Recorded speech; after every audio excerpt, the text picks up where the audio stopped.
tindakan-tindakan konyol yang menyakiti pribumi, termasuk diantaranya mengusulkan si siapa itu tadi, si Idrus bin Salim, apa itu Al-Jufri itu menjadi pahlawan. Saya karena saya sedang mengamalkan isi Quran. Pengkhianat itu disebut monyet, kunu kirodatan khosiin, jelas kan? Bayangkan Anda sedang membaca sebuah naskah historis. Di sana tertulis nama seorang ulama besar dari Sulawesi Tengah, yaitu Said Idrus bin Salim Al-Jufri, yang dalam ingatan kolektif masyarakat dikenal bukan hanya sebagai pendakwah, tapi sebagai pendiri sistem pendidikan Islam yang monumental, yaitu Al-Khairat. Lalu Anda membaca berita bahwa pemerintah baru saja mengesahkan beliau sebagai warga negara Indonesia. Masalahnya, beliau itu wafat pada tahun 1969. Banyak orang langsung bertanya, bagaimana mungkin seorang yang sudah tiada selama lebih dari 5 dekade baru diakui sebagai WNI sekarang? Apakah itu bentuk manipulasi sejarah? Kritik yang muncul umumnya berangkat dari 3 argumen utama. Pertama, Said Idrus lahir di Hadramaut, Yaman. Kedua, sebuah dokumen dari imigrasi Manado tahun 1965 menyebutnya sebagai berkebangsaan Arab. Dan ketiga, tidak ada catatan resmi bahwa ia pernah mengajukan naturalisasi atau memperoleh kewarganegaraan Indonesia secara formal. Argumen-argumen ini, kawan-kawan, terdengar sangat legalistik, sangat administratif. Tapi apakah semuanya sekuat itu bila kita bedah satu persatu? Mari kita mulai dari tempat lahir. Memang benar, Said Idrus lahir di luar Indonesia. Tapi sistem kewarganegaraan Indonesia tidak menggunakan tempat lahir sebagai penentu utama. Kita tidak menganut asas iusus soli secara luas. Sebaliknya, kita menganut iusus sanguinis, yaitu kewarganegaraan diturunkan dari orang tua. Nah, disinilah fakta penting muncul. Ibu kandung Said Idrus, yaitu Andi Syarifah Nur binti Muhammad Al-Jufri, adalah perempuan kelahiran Wajo, Sulawesi Selatan. Dengan logika hukum sekarang, Said Idrus seharusnya mendapatkan kewarganegaraan Indonesia secara otomatis melalui ibunya. Namun kita tahu, hukum di masa lalu belum seperti sekarang. Undang-Undang tahun 1958 tentang kewarganegaraan hanya mengakui garis keturunan dari ayah. Pewarisan melalui ibu tidak diakomodasi secara adil. Artinya, kalaupun secara biologis Said Idrus berhak disebut sebagai warga negara Indonesia, hukum saat itu menutup pintunya.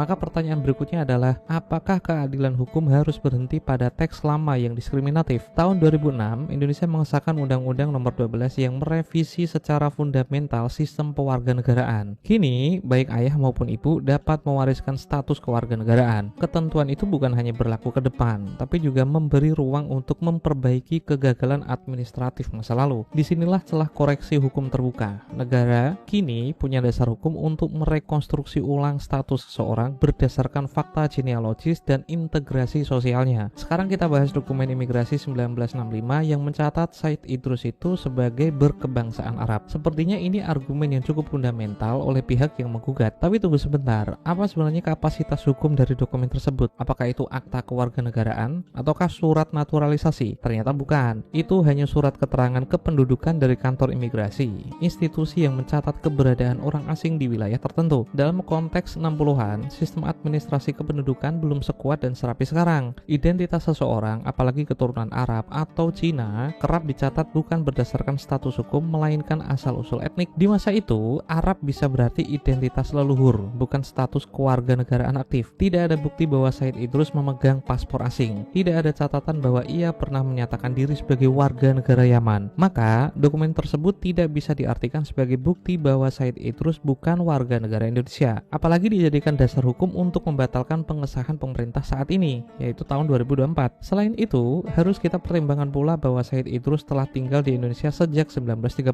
Beliau menikah dengan warga lokal, memiliki anak-anak yang jelas berstatus WNI, dan mendirikan lembaga pendidikan Islam yang tersebar di berbagai wilayah timur Indonesia. Kontribusi ini bukan hanya religius, tapi juga sosial dan sekaligus kultural. Beliau telah melebur dalam masyarakat Indonesia secara nyata. Maka sangat tidak proporsional jika satu dokumen administratif lebih dipercaya daripada lebih dari 30 tahun kehidupan nyata yang menunjukkan loyalitas dan keterikatan pada bangsa ini. Poin terakhir dari pihak yang menggugat adalah ketiadaan proses naturalisasi formal. Ini adalah argumen yang cukup kuat di permukaan, tapi mari kita lihat lebih dalam. Apakah semua warga negara Indonesia yang hidup sejak awal kemerdekaan itu memiliki dokumen naturalisasi? Tidak, ternyata. Banyak sekali penduduk Indonesia yang memperoleh status WNI karena keturunan, domisili, atau integrasi tanpa melalui proses legal formal. Apalagi di masa awal kemerdekaan, ketika sistem hukum tidak sedang dibangun dan didokumentasi, dan dokumentasi tidak selalu lengkap. Banyak sekali penduduk Indonesia yang memperoleh status WNI karena keturunan, karena domisili atau integrasi tanpa melalui proses legal formal. Bahkan dalam Undang-Undang Nomor 12 Tahun 2006, negara diberikan kewenangan untuk melakukan pewarganegaraan istimewa atas dasar kontribusi. Pasal 20 undang-undang itu memberikan presiden hak untuk menetapkan seseorang sebagai WNI tanpa prosedur naturalisasi biasa selama orang tersebut dianggap berjasa bagi negara. Memang tidak disebutkan soal status posthumous secara eksplisit, tapi tidak pula ada larangan. Maka, ketika Kemenkumham menetapkan Said Idrus sebagai WNI pada tahun 2024, itu bukan manipulasi hukum, melainkan penerapan diskresi berdasarkan prinsip rekognisi negara terhadap kebenaran substantif. Kalian cari sendiri ya apa maksud kata-kata itu. Dan mari kita tidak lupa pada satu hal penting. Pada tahun 2010,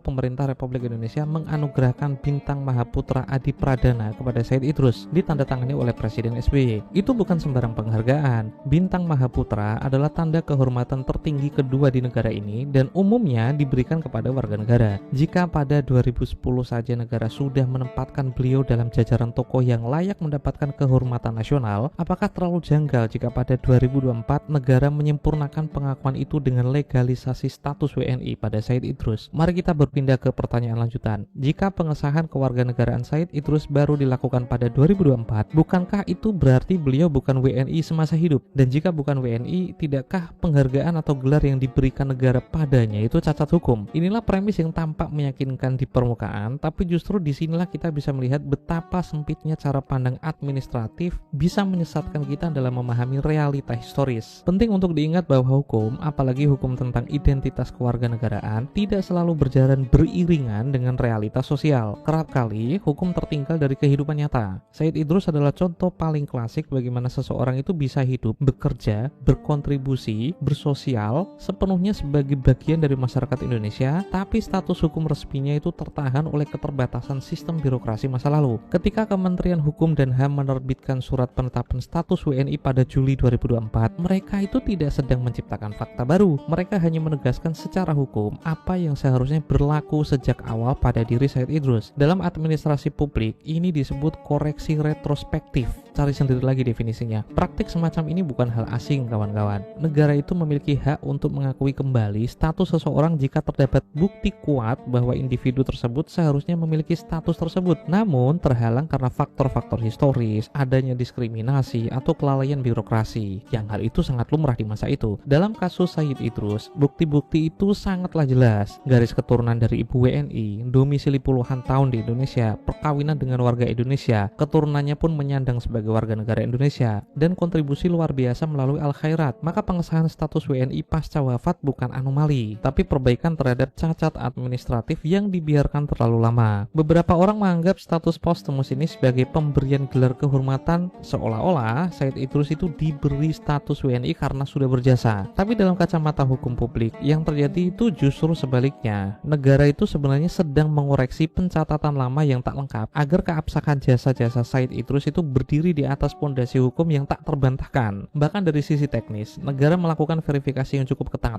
memeriksa dokumen keluarga, riwayat hidup, surat rekomendasi Gubernur Sulawesi Tengah, dan pernyataan ahli waris. Lalu bagaimana dengan keberatan bahwa tindakan ini membuka ruang bagi klaim serupa di masa depan? Bukankah jika Said Idrus bisa diakui sebagai WNI setelah meninggal, maka orang lain juga bisa? Pertanyaan ini sah untuk diajukan, tapi jawabannya tergantung pada satu kata kunci, yaitu konteks. Tidak semua orang, kawan-kawan, itu bisa memenuhi unsur genealogi, sosial, dan kontribusi sebagaimana yang dimiliki oleh Said Idrus. Negara itu punya hak untuk menilai kasus demi kasus. Penetapan seperti ini bukan otomatis, melainkan berbasis pada rekonstruksi historis yang dapat dipertanggungjawabkan. Di luar negeri, praktik pengakuan posthumous terhadap status hukum individu itu bukanlah hal yang baru. Di Jerman misalnya, banyak keturunan Yahudi yang keluarganya itu kehilangan kewarganegaraan di era Nazi, kini mendapat restitusi status tersebut, bahkan setelah beberapa generasi berlalu. Di Amerika Serikat, penghargaan Citizenship Honoris Causa diberikan kepada tokoh dunia seperti Winston Churchill atau Mother Teresa, bahkan ketika mereka telah wafat. Bedanya, pengakuan itu cenderung simbolik. Sementara di Indonesia, dalam kasus Said Idrus, status WNI itu bukan sekadar simbol. Ia berdampak langsung pada hak historis, validitas penghargaan negara, dan kemungkinan pemberian gelar pahlawan nasional. Dan ini membawa kita pada satu simpul penting. Mengapa status WNI cukup penting bagi Said Idrus? Apakah ini sekadar prosedur agar beliau bisa mendapatkan gelar pahlawan nasional? Bagi sebagian orang, mungkin begitu. Tapi Tapi lebih dalam dari itu, pengakuan ini penting agar sejarah kita bisa mengenang beliau dalam posisi yang tepat, bukan sebagai orang asing yang berjasa, tapi sebagai anak bangsa yang membangun bangsa dari dalam. Bayangkan dampaknya jika status hukum ini tidak dikoreksi. Sejarah kita akan mencatat bahwa pendiri Al-Khairat, seorang tokoh pendidikan Islam di kawasan timur Indonesia, bukanlah bagian dari bangsa Indonesia secara hukum. Ini bukan soal kebanggaan nasional semata, tapi soal keakuratan sejarah. Maka pengesahan status WNI pasca wafat bukan sekadar prosedur hukum, tapi langkah